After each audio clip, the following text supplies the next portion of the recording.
자, 반갑습니다. 시험입니다, 시험. 그죠? 드디어 이제 이 영상을 만들어서 올릴 때가 됐어요. 근데 이제 제가 늘 말씀을 드리지만 이 총정리 영상은 절대 이걸 보고 공부하라는 게 아니에요. 공부는 개인적으로 해 두셔야 되고 그걸 이제 마지막으로 확인하는 과정이 바로 이렇게 총정리 영상으로 확인을 하는 거죠. 물론 이제 그런 친구들도 많이 있겠죠. 이렇게 손 놓고 있다가 시험 직전 한 하루 이틀 전에 이 영상 한 서너 번 보고 시험장 들어가겠다 그렇게 생각하는 친구들도 있겠지만 가급적 그러시지 않기를 바래요. 아무튼 그렇고요. 총정 영상 한번 시작해 보도록 하죠. 일단 우리 이번 학기의 첫 내용은 계몽주의였었죠. 계몽주의. 완전히 새로운 시각이 등장을 하죠. 그 시작점이 바로 이 인물이었죠. 뉴턴이었습니다. 뉴턴. 뉴턴의 자연과학의 수학적 법칙이라는 책이 나오면서 이 세계에 대해서 조금 이성적으로 논리적으로 이해를 해보자라는 새로운 생각이 싹트기 시작하죠. 그러면서 이제 기존의 어떤 불합리한 제도나 생각, 사상 이런 것들에 대해서 비판을 가하게 되고요. 그래서 기존의 어떤 예수님 중심의 종교 중심, 기독교 중심의 생각에서 벗어나서 그러다 보니까 이제 그동안은 왕의 권력을 신께서 주신 것이고 그렇기 때문에 왕권은 절대적인 것이다. 이런 절대 왕정의 세계에 있었는데 이 왕권 신수설, 왕의 권력은 신께서 주신 것이다라고 하는 이 이론이 붕괴되기 시작하죠. 그렇다면 국가의 진정한 주인은 누구인가? 그걸 생각해 봤을 때 국가는 세금으로 운영이 되고 그 세금을 내는 게 시민이니까 국가의 주인은 왕이 아닌 시민이다 이런 이제 논리가 성립이 되는 거죠. 그러면서 이제 정치 제도도 계몽주의 영향을 받아서 조금씩 바뀌어 나가기 시작하죠. 정부와 시민의 관계를 고민하기 시작하면서 장고댕이 이런 얘기를 하죠. 주권론이라는 주장을 펼치게 됩니다. 그래서 국가 통치를 위해서는 주권이 필요하다. 이 주권은 절대 침해당해서는 안 되고 국가의 운영과 통치를 위해서 필요한 권리를 얘기한다. 이렇게 얘기하는 거죠. 그게 이제 입법권, 사법권, 군대를 보유할 권리, 세금 징수, 외교권 이런 것들을 얘기하죠. 그래서 하나의 국가를 통치하기 위해선 이 권리만큼은 반드시 필요하다는 거죠. 근데 헷갈리시면 안 되는 게 장부댕은 이걸 이 주권을 가진 사람이 반드시 왕이어야 된다라고 얘기한 건 아니에요. 그게 왕이 됐든 시민이 됐든 누가 됐든 간에 국가를 통치하기 위해선 주권이라고 하는 이 권리가 필요하다는 거죠. 이 권리는 누구한테도 침해돼서는 안 되는 거고. 그리고 입법권, 사법권, 군대 보유, 세금 징수, 외교권 이런 것들이 여기에 들어간다는 거죠. 물론 주권에 주권 안에 어떤 것들이 포함되는지를 외울 필요는 없어요. 입법권, 사법권, 군대 보유, 세금 징수, 외교권 이런 것들을 외울 필요는 없다는 거예요. 하지만 어쨌든 장부댕이 한 국가의 통치를 위해서는 이런 주권이 필요하다라고 주장을 했었던 거고요. 그다음에 토마스 홉스는 그런 얘기를 했었죠. 갑자기 모든 권력을 시민들한테 넘겨주면 국가의 주인이 시민이라고 해서 모든 권력을 넘겨주면 시민들끼리 알아서 정치를 하라는 건데 그렇다면 혼란에 빠져들 수밖에 없을 거다. 그렇기 때문에 국가의 근본적인 주인은 시민이지만 시민들은 통치권을 이 통치의 권리를 정부에게 준 것이다. 양도한 것이다라는 주장을 본인의 책이었던 리바이어던이라는 책에서 펼치게 되죠. 그래서 꼭 중요하게 기억해야 될 단어 양도. 그래서 토마스 홉스는 시민들이 원래 국가의 주인이지만 자신의 권리를 정부에게 양도한 것이다. 이런 식으로 얘기를 하고요. 그다음에 존 로크는 어, 국가의 근본적인 주인은 시민이지만 시민들이 자신들의 권리를 정부에게 위탁한 거다. 맡긴 거다. 이렇게 얘기를 하죠. 그러면서 이제 맡긴 거다라는 얘기는 되찾을 권리가 있다라는 거죠. 그래서 정부한테 믿고 맡겨봐서 그 정부가 제 역할을 못한다고 하면 되찾을 권리가 있다라고 얘기를 하죠. 그리고 그걸 바탕으로 저항권, 그죠? 만약에 지금 믿고 맡긴 그 정부가 제대로 못한다면, 이제 시민들은 국가의 주인으로서 맡겼던 권리를 되찾고 지금의 정부를 몰아낼, 쫓아낼 권리가 있다. 여기 이제 저항권이죠. 그리고 어쨌든 이렇게 위탁을 하는 거기 때문에 대표들을 뽑아서 그 사람들을 믿고 맡길 대의민주주의를 얘기했었죠. 그래서 현대민주주의에 가장 근접한 주장이 바로 존 로크였었고 존 로크는 이런 주장들을 정부론이라는 책에서 펼치게 되죠. 그다음에 장자크 루소인데요. 장자크 루소는 아예 시민의 주권을 분리할 수 없다라고 주장을 하죠. 그래서 직접 민주주의를 주장하게 되죠. 그렇게 정리해서 보시면 되겠고요. 그래서 장자크 루소는 이 주장을 사회계약론이라는 책에서 주장을 하게 되는데 각 학자들의 책 제목까지 외워라 이런 얘기는 못 하겠어요. 하지만 어쨌든 각 학자들이 계몽주의에서 정치 이론을 주장하면서 각 학자들이 각자 이런 주장을 펼쳤었다는 거 정도 기억해 두시면 되겠습니다. 그다음에 이제 우리가 영국 얘기를 봤었는데요. 영국의 시민혁명은 두 단계로 이루어지죠. 청교도혁명, 명예혁명 이렇게 이루어지는데 일단 영국의 정치적인 전통을 보면 의회를 존중해주는 전통이 있죠. 그리고 종교적인 상황을 보면 일단 종교개혁 이후고요, 당연히. 그래서 왕을 따르는 더 이상 이제 교황을 따르지 않고 왕을 따르는 국교회. 그다음에 종교개혁 중에 칼뱅파들이 일부 영국으로 흘러들어온 청교도 이렇게가 공존해 있었죠. 왕은 당연히 자신들을 따른다고 하는 국교회를 지지하고요. 그다음에 의회에는 청교도들이 좀 많은 상황이었죠. 왜 의회에 청교도가 많은지 지금 여기서 다 설명해 드릴 수는 없어요. 만약에 궁금하시면 직접 찾아서 보셔야 돼요. 어쨌든 의회는 청교도가 더 많이 있고요. 그리고 청교도 혁명이 벌어진 원인은 당시에 왕이었었던 제임스 1세, 찰스 1세가 의회를 무시했다는 거죠. 왜냐면 사실 이 상황이 되면 왕은 국교회를 지지하는데 의회에는 청교도들밖에 없으니까 그죠? 의회를 무시할 수밖에 없는 거죠. 그리고 의회를 무시하면서 청교도를 탄압하게 됐고요. 의회는 여기에 저항해서 더 이상 우리 의회를 무시하지 말고 우리 의회를 존중해달라라고 하는 권리청원이라는 문서를 제출하게 되는데요. 오타가 있네요. 제출 아니고 제출이죠. 찰스 1세는 이걸 승인했지만 무시하게 되죠.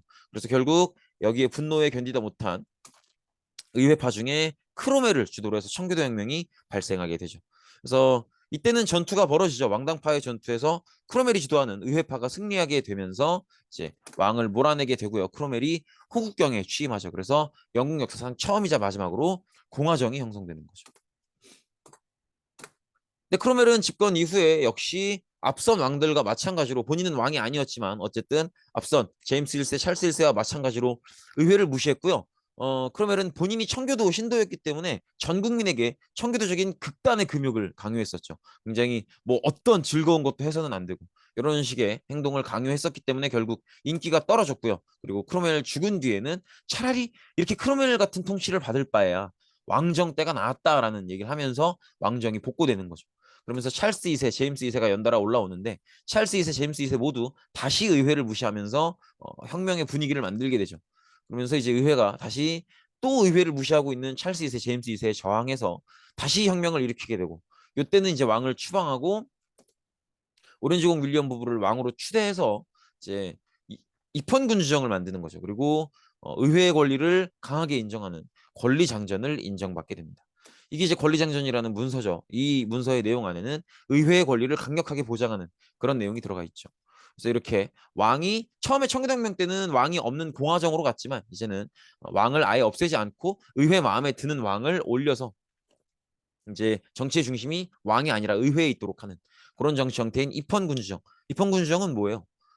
왕이 있지만 왕도 헌법을 지켜야 되고 그 헌법을 의회가 만드는 거죠. 그래서 정치의 중심에 왕이 아니라 왕이 있지만 정치의 중심은 의회인 그런 정치 형태가 입헌군주정이죠. 그리고 시간이 흐르면서 점점점 이제 내각 책임제가 형성이 되죠. 내각 책임제는 뭐였어요? 선거를 치러서 의회에서 이긴 정당이 내각, 즉 공무원의 최고이직까지도 차지하는 그런 정치 형태를 맞이하게 되죠. 그래서 정치적 안정을 맞이하게 된다. 이렇게 보시면 되겠고요. 그다음에 영국에서 이제 산업혁명이 발생되게 되는데 하필 다른 나라가 아니라 영국이었던 건 다양한 배경이 있죠. 뭐 지하 자원도 많고요. 인클로저 운동 기억나시죠? 농촌에서 더 이상 필요한 인구가 적어지면서 그 남은 인구들이 다 도시로 오는 인클로저 운동. 그래서 이제 도시에 굉장히 값싼 노동력들이 공급될 수 있었고요. 그다음에 명예혁명을 통해서 정치적으로 안정도 이뤘고요. 그다음에 뭔가 이제 귀족 출신이 아니라고 하더라도 사업적으로 성공했으면 인정해주는 그런 사회 분위기도 작용을 했고요.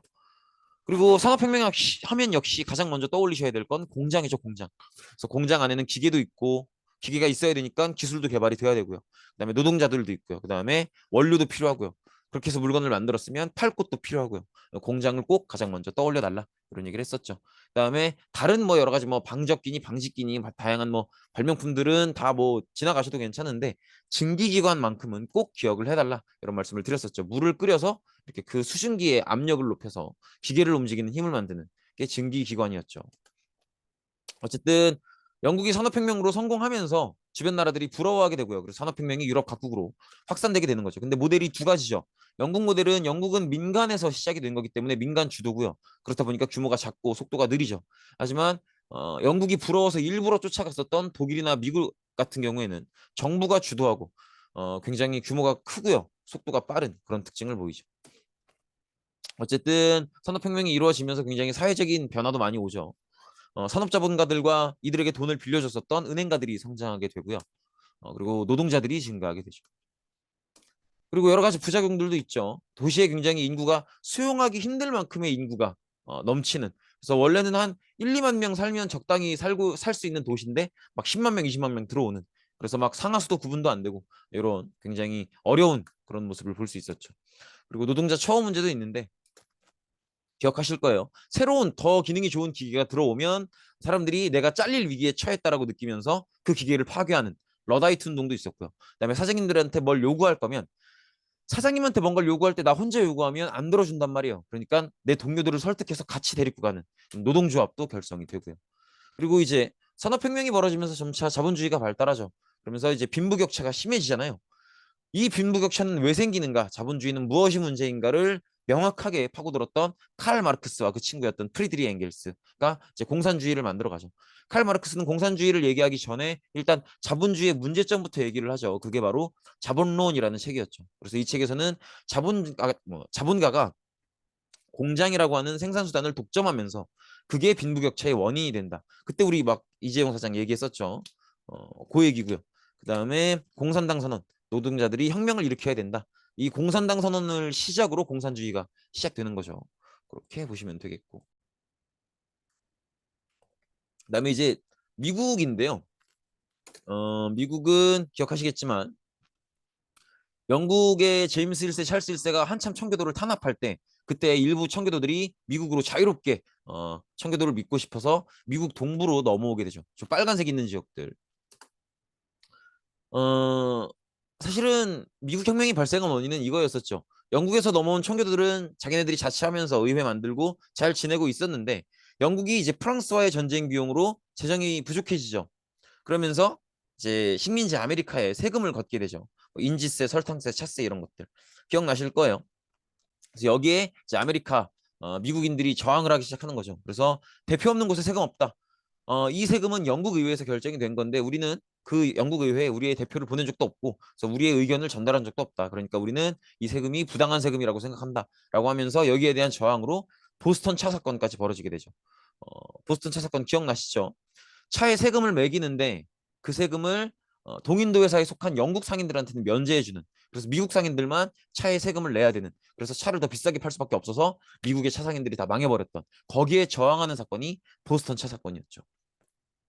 여기까지 영국과 사이가 벌어지니까 결국 이제 미국이 고민을 해야죠. 끝끝내 영국과 싸울 것인가 아니면 지금이라도 화해를 할 것인가. 요 문제를 고민하기 위해서 열었던 회의가 바로 대륙회의였었죠. 대륙회의가 열어졌을 당시에도 굉장히 많은 논쟁이 있었지만 이런 얘기들이 있죠. 패트릭 킬리, 자유가 아니면 죽음을 달라. 우리나라 사람들이 지켜야 되는 법은 영국인이 아닌 우리나라 사람들이 만들어야 된다. 우리나라 의회에서 만들어야 된다. 그것이 진정한 자유다. 이렇게 얘기를 했었고 토마스 페인도 마찬가지 얘기를 했었죠. 상식이라는 책에서. 그래서 이런 지식인들이 얘기를 하면서 결국 분위기가 끝까지 싸워서 독립을 얻어내자라는 그런 분위기로 가게 되죠. 그러면서 싸움이 결정되고요. 이 싸움을 이끌기 위해서 조지 워싱턴이 총사령관으로 선출이 되죠. 그래서 조지 워싱턴이 잘 싸운 것도 있고요. 그리고 또 평소에 영국을 좀 꼴보기 싫어했었던 여러 나라들도 미국을 도와주죠. 대표적으로 프랑스, 네덜란드, 에스파냐가 미국을 지원해 주는데 네덜란드, 에스파냐보다는 프랑스를 꼭 기억해 달라고 했었어요. 왜냐면 이때 프랑스가 미국을 지원해 준 게 프랑스 재정 부족의 원인이 되고 이 프랑스가 재정이 부족해서 이걸 보충하기 위해서 세금을 더 많이 걷었던 게 프랑스 혁명의 시작이었다. 그런 얘기 했었죠. 어쨌든 프랑스, 네덜란드, 에스파냐가 미국을 지원해 주면서 미국은 영국과의 어떤 독립전쟁에서 이기게 되죠. 그래서 결국 영국이 미국의 13개 식민지의 독립을 승인하면서 미국이 독립되게 되죠. 그래서 미국은 이제 연방정부를 구성하게 되고요. 그다음에 이 연방정부를 구성하는 각 주의 독립성도 강화하는 그런 헌법을 만들게 되고요. 이 헌법은 몽테스키오의 법의 정신이라는 책에 나오는 삼권 분립, 입법, 사법, 행정 이 권력을 분립해야 된다. 그래야 진정한 민주주의다. 이 주장을 따라서 삼권 분립 시스템을 운영하게 되고요. 그리고 왕이 없는 민주정인 민주공화정의 정치 형태를 만들게 되는 거죠. 그리고 민주주의 국가답게 종교 세력이 정치를 집어삼키지 않을 수 있도록 종교의 자유가 보장될 수 있도록 정치와 종교를 분리하는 모습을 보이죠.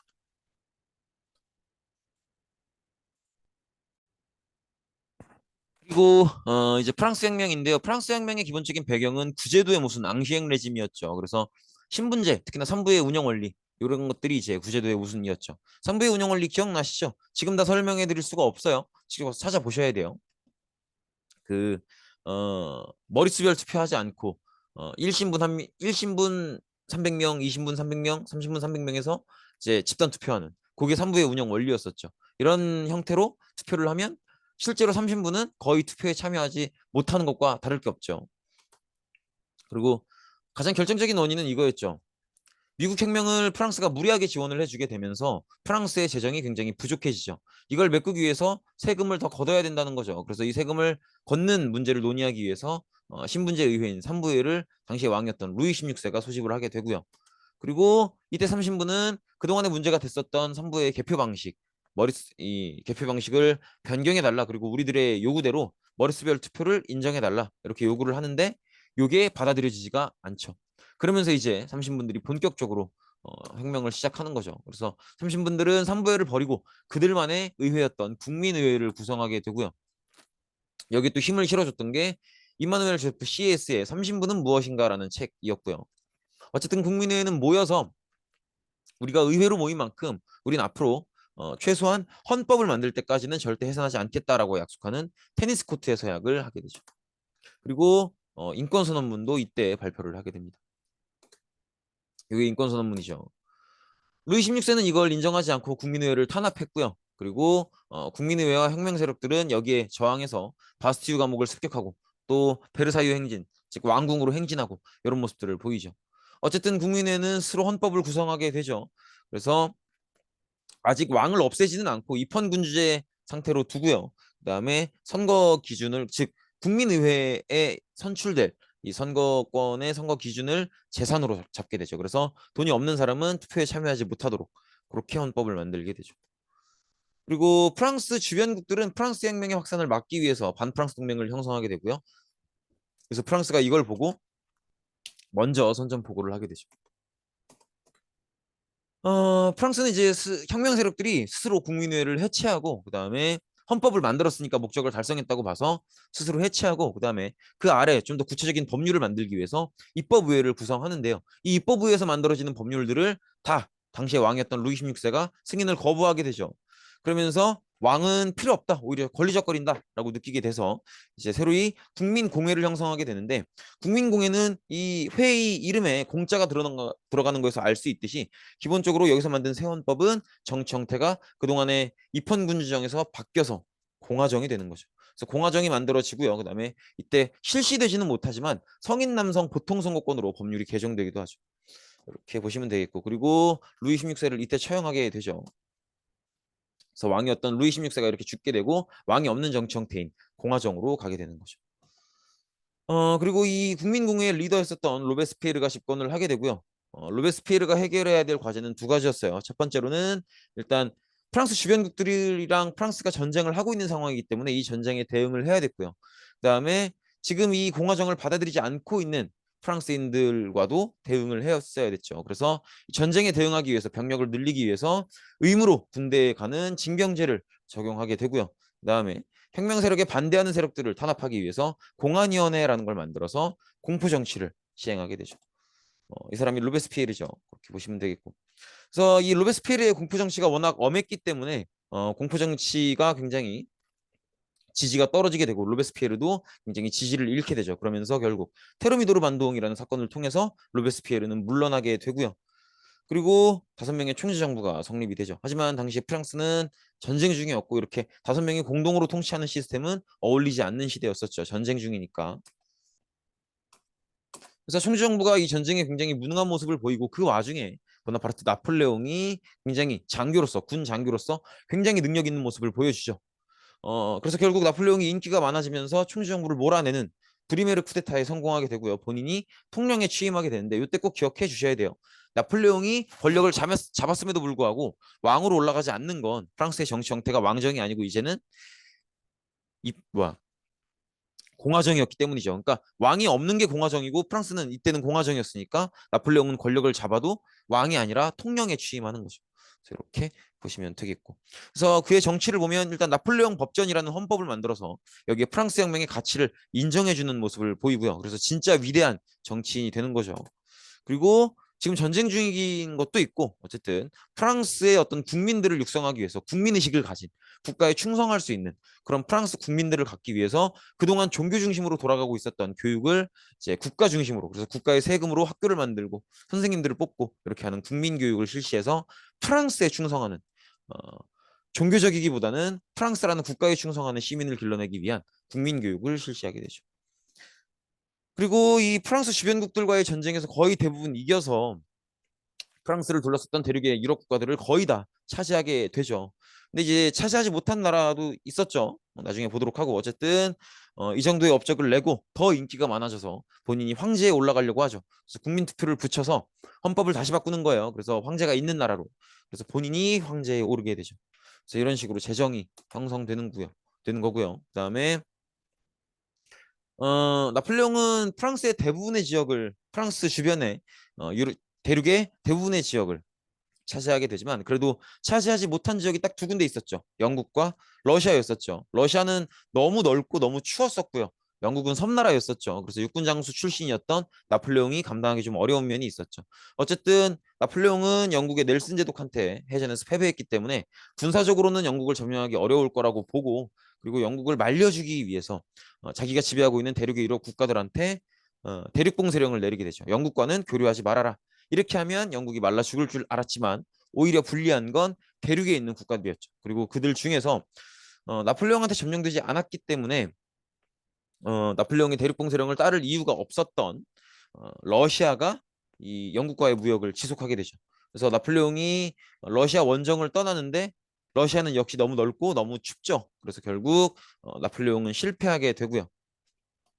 그리고 이때 반프랑스 동맹이 두 차례에 걸쳐서 이제 프랑스 파리를 점령했기 때문에 나폴레옹은 두 차례에 걸쳐서 체포가 되기도 하죠. 그래서 한 번은 풀려나서 섬으로 갔다가 다시 뭐 이제 또 잡히기도 하고 그러는데 어쨌든 나폴레옹은 이런 식으로 몰락을 하게 된다는 거죠. 나폴레옹은 결국 몰락했지만 그래도 전 유럽에 절대 지워지지 않을 흔적을 두 가지 남겼죠. 자유주의와 민족주의. 나폴레옹 때문에 자유주의가 퍼진 건 나폴레옹이 지배하고 있었던 모든 대륙 쪽 유럽 국가들에 뭐가 적용됐기 때문이에요. 프랑스 혁명의 가치를 인정하고 있는 나폴레옹 법전이 인정됐기 때문인 거죠. 그래서 이제 유럽의 많은 나라들이 이제 나폴레옹 법전을 통해서 자유주의를 맛보게 되고요. 그래서 이런 식으로 자유주의가 퍼져나가게 되는 거고, 그 다음에 자유주의 운동이라고 하는 건 결국 이제 투표권을 달라고 하는 운동이라고 했었죠. 선거권, 투표권을 달라 이런 운동을 하는 게 자유주의 운동이고요. 안 받아주면 혁명을 일으키는 거고, 그게 나중에 프랑스 모델이었죠. 그 다음에 만약에 받아주면 영국 모델이었죠. 그렇게 보시면 되겠고, 그 다음에 민족주의는 이제 우리 민족이 조금이라도 잘 되길 바라면 다 민족주의인데 유럽은 대부분의 지역을 나폴레옹이 차지하고 있었기 때문에 그러면 프랑스가 아닌 다른 나라들 입장에서는 나폴레옹이라는 외국인한테 지배를 받는 거죠. 이 지배에서 벗어나고 싶었기 때문에 이제 나폴레옹에 저항하면서 민족주의를 키워나가게 되는 거죠. 그리고 여기는 안 나왔지만 프랑스 같은 경우에는 주변 국가들과 모두 전쟁을 하게 되면서 우리의 혁명은 우리가 지킨다 이런 생각을 했기 때문에 또 민족주의가 강해지는 거죠. 그런 모습도 볼 수가 있고요. 나왔네요. 네. 프랑스는 주변 국가들과 싸우면서 민족주의가 발달했다. 나폴레옹 이후에는 나폴레옹이 다 뒤집어 놓은 유럽 전체를 한번 정리할 필요가 있었죠. 그래서 오스트리아 외무장관이었던 메테르니가 수도 빈에서 이제 각 유럽 국가들의 대표들을 불러 모아서 회의를 하게 되죠. 이 사람이 메테르니이고요. 그래서 회의의 목적은 나폴레옹 이후의 유럽을 정리하겠다라는 거였고, 그래서 이 회의의 결론은 마치 나폴레옹을 포함해서 프랑스 혁명이 없었던 것처럼 그 과거로 돌아가자. 그래서 늘 뭐 생각해달라 그랬어요. 그죠? 타임머신. 그래서 프랑스 혁명 이전으로 돌아가 달라. 이런 얘기를 이제 합의했었죠. 하지만 이미 시민들은 자유주의와 민족주의를 만나봤고요. 그래서 자유주의 운동, 민족주의 운동 계속 하는데 그걸 이제 빈체제에 합의한 정치인들이 탄압하는 모습을 볼 수 있죠. 이렇게 보시면 되겠고요. 그리고 유럽의 모든 시민들이 나폴레옹을 통해서 자유주의, 민족주의를 맛봤기 때문에 아무리 빈체제가 자유주의와 민족주의를 탄압한다고 해도 자유주의 운동은 계속 벌어지겠죠. 그래서 이 운동이 계속 벌어져서 만약에 받아주면 개혁인 거고 안 받아주면 혁명인 건데 지금 여기 우리가 얘기하려는 건 프랑스 모델이죠. 즉 받아주지 않았던. 그래서 프랑스는 빈체제 이후에 프랑스 혁명이 없었던 것처럼 돌아가자라는 합의이기 때문에 다시 왕정으로 돌아갔고요. 그래서 이렇게 올라온 왕이 바로 샤를 10세인데 이 샤를 10세가 독재를 하게 되죠. 의회를 해산시키고 언론을 탄압하게 됩니다. 그래서 여기에 파리 시민들이 다시 저항을 하게 되고요. 샤를 10세를 몰아내고 새로운 헌법을 마련하게 되죠. 이 헌법의 내용은 입헌군 주제, 그다음에 상층 시민들, 좀 돈이 좀 있는 시민들에게만 선거권을 부여하겠다. 이런 내용을 가지고 있죠. 그리고 이제 입헌군 주제니까 왕이 있어야죠. 그리고 새로운 왕을 추대하는 게 바로 루이 필리프였었죠. 이렇게 보시면 되겠고 그리고 7월 혁명하고 얼마 이제 한 18년 정도 있다가 2월 혁명이 벌어지게 되는데 7월 혁명과 2월 혁명 사이에는 음, 잠시만요. 오타가 있었어요. 7월 혁명이 1830년이고 2월 혁명이 1848년인데 뭐 연도를 외울 필요는 없지만 어쨌든 이 두 사건 사이에 조금 기간이 있다는 거죠. 그래서 7월 혁명과 2월 혁명 사이에 프랑스에서는 산업혁명이 발전을 하게 되죠. 그러면서 노동자들이 굉장히 늘어나게 되죠. 하지만 7월 혁명으로 만들어졌던 루이 필리프 그 입헌군주정 그 정부는 상층 시민들의 투표권만 인정을 했기 때문에 노동자들은 투표권이 없었죠. 노동자들이 자기들의 목소리를 직접 내고 싶었기 때문에 시민권을 요구를 했고 이걸 루이 필리프 왕정은 받아들여주지 않았죠. 그리고 사실은 이때 루이 필리프 왕이 받아들여주지 않은 걸 상층 시민들도 지지하는 거예요. 어쨌든 그렇고요. 노동자들은 2월 혁명을 일으키게 되죠. 그래서 이때 공화정을 형성하게 되죠. 그리고 공화정이니까 왕이 없어야겠죠. 그래서 루이 필리프를 몰아내고 나폴레옹 조카죠. 루이 나폴레옹을 대통령으로 당선시키게 되죠. 그리고 이 혁명의 영향으로 바로 다음 달에 오스트리아에서도 혁명이 발생해서 메테르니가 결국 빈체제의 중심이자 빈회의를 주도했었던 오스트리아 외무장관 메테르니가 결국 추방되게 되죠. 그렇게 보면 프랑스 혁명은 두 바퀴가 돌아간 거예요. 즉 원래 프랑스는 왕정이었죠. 근데 이제 국민의회 때 입헌군주정이 되고요. 그다음에 국민공회 때 공화정이 되죠. 루이 16세 처형하면서. 그리고 총지정부가 이 프랑스의 전쟁에 대해서 무능하게 나오니까 요걸 몰아내고 집권했던 게 나폴레옹이었죠. 나폴레옹은 처음에 공화정인 상태에서 집권을 하지만 결국 다시 자기가 황제로 올라가게 되죠. 그리고 나폴레옹이 몰락하고 나서 맺었던 빈 체제에서 다시 왕정으로 돌아갔고요. 그다음에 7월 혁명이 터지면서 루이 필리프가 집권하고 입헌군주정이 되죠. 그리고 다시 2월 혁명 때는 공화정으로 돌아오는. 그래서 똑같은 방식을 두 바퀴 돌아가는 그런 프랑스를 볼 수가 있었고요. 그다음에 이제 빈체제는 프랑스 혁명 이전으로 돌아가자는 거였지만 이미 유럽의 시민들은 자유주의와 민족주의, 즉 나폴레옹의 영향을 만나봤기 때문에 이제 앞으로 쭉 자유주의와 민족주의 운동을 해 나가겠죠. 자유주의 운동은 몇 번 말씀드렸던 것처럼 선거권을 달라는 그런 운동이었고, 그래서 이 선거권을 달라는 요구를 정부가 받아주면 개혁을 하는 거고, 안 받아주면 우리가 방금 봤었던 프랑스처럼 혁명을 하는 건데, 어, 받아주는 경우가 지금 우리가 보려고 하는 영국이죠. 영국은 애초에 명예혁명을 이미 완성한 상태고 그리고 원래도 의회를 존중하는 전통이 있었는데 그 의회 의원들을 이제 시민들이 뽑으니까 시민들의 의견을 존중하지 않을 수가 없는 거죠.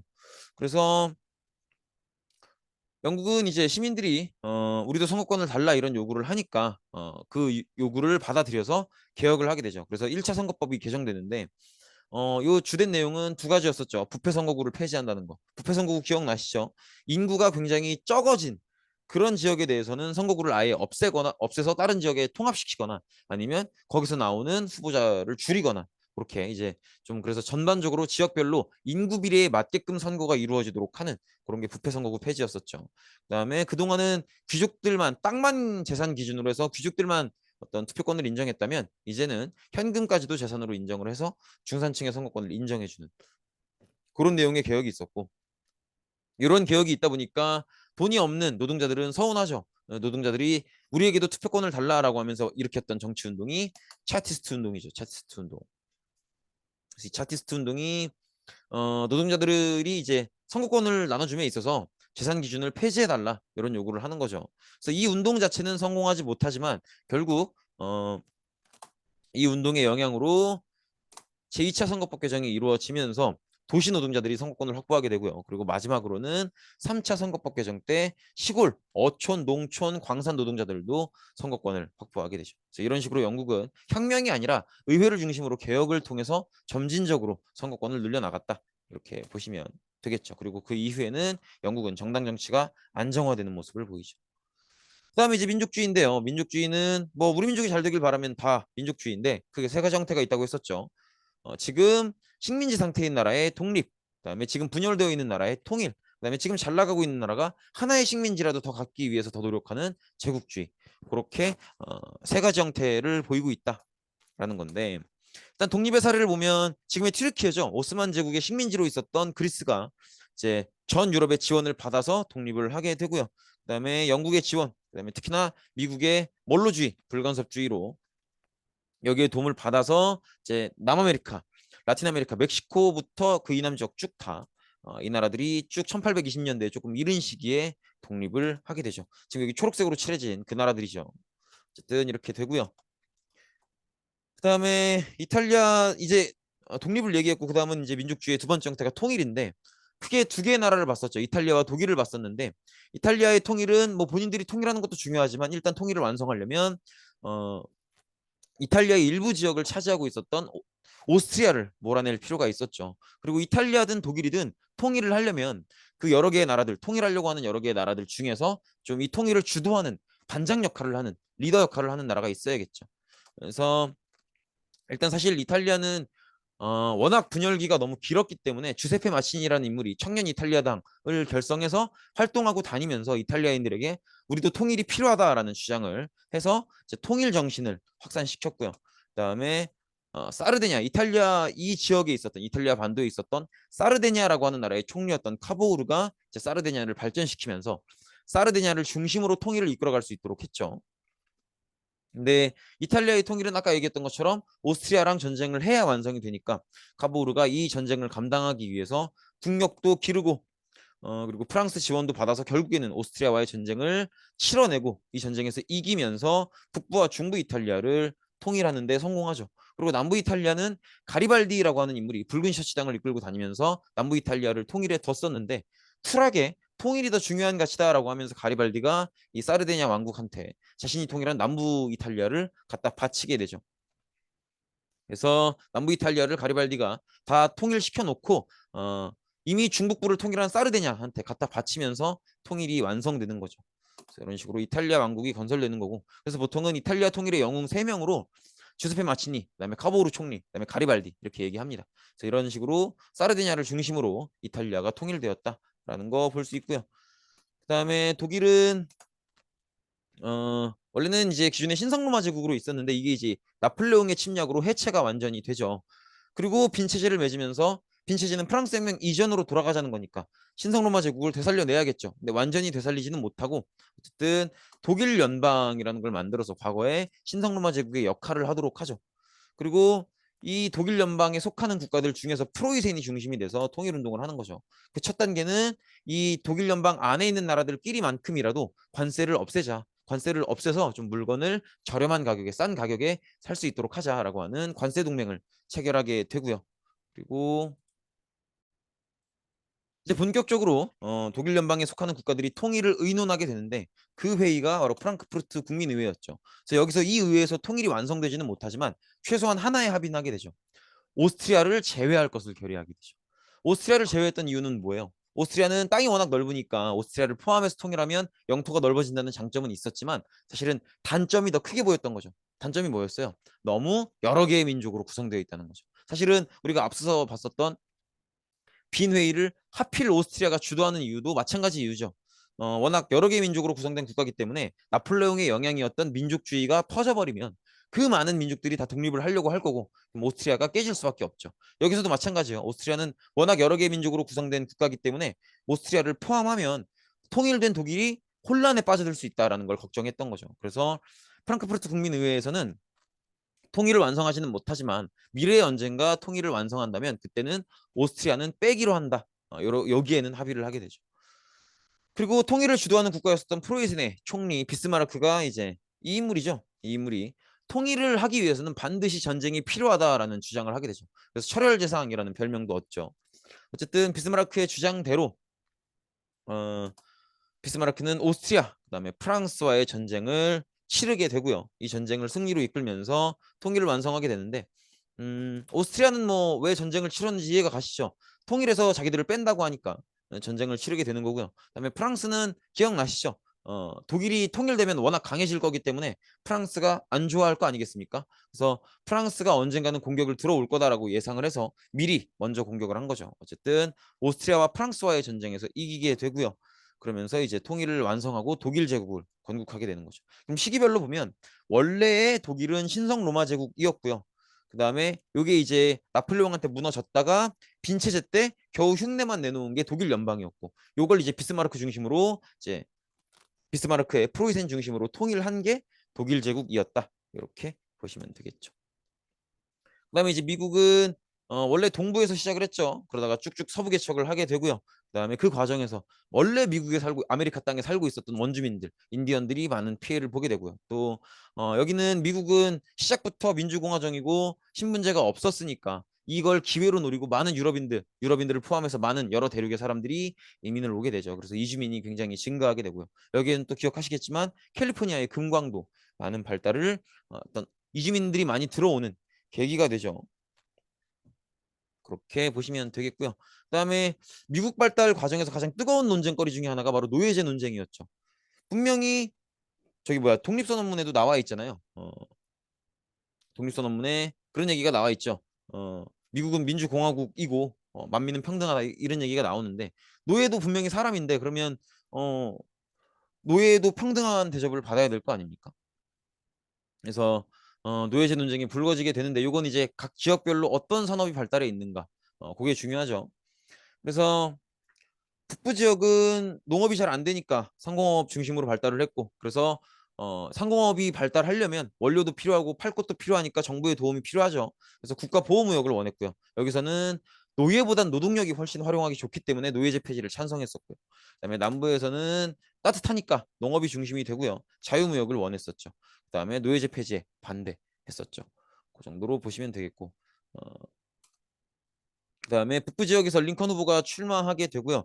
당연히 아무래도 이제 북부가 산업이 발달하고 있다 보니까 인구의 흐름이 남부에서 북부로 가겠죠. 그러다 보니까 북부가 인구가 더 많았고 그래서 북부에서 링컨이 노예제를 폐지하겠다라는 공약을 들고 출마해서 당선에 성공하게 되죠. 그래서 이걸 꼴보기 싫게 봤었던 남부가 미국 연방을 탈퇴해서 남부 연합을 따로 만들게 되죠. 이건 미국 연방 입장에서 볼 때는 반란이죠, 반란. 그래서 결국 남북 전쟁이 벌어지게 되고 이 남북 전쟁에서 인구도 더 많고 산업적으로도 발달해 있는 공장도 더 많은 이 북부가 이기게 되죠. 그래서 북부가 이기게 되면서 미국이 통일되고 노예제가 완전히 폐지되고 미국이 발달을 이루는 그런 모습을 볼 수 있었고요. 그다음에 민족주의의 마지막 파트 제국주의입니다. 식민지를 만들어 가는 거죠.